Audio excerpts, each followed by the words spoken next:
দিল্লিতে শুরু হলো ভোটার তালিকা সংশোধন।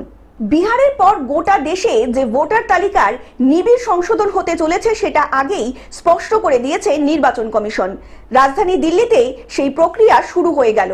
ভোটারদের 2002 সালের তালিকায় নাম রয়েছে কিনা সেটা খতিয়ে দেখার আর্জি জানালেন দিল্লির মুখ্য নির্বাচন আধিকারিক।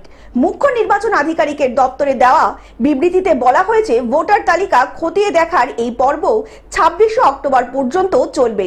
2002 সালে ভোটার তালিকায় ভোটারদের এবং অভিভাবকদের নাম রয়েছে কিনা সেটাও খতিয়ে দেখার আবেদন জানানো হয়েছে বিবৃতিতে। কমিশনের তরফে জানানো হয়েছে, কারো নাম না থাকলে তাদের বৈধ নথি প্রস্তুত করে রাখতে হবে, যাতে ভেরিফিকেশনের সময় সমস্যায় পড়তে না হয় তাদেরকে। Bureau report, globe news.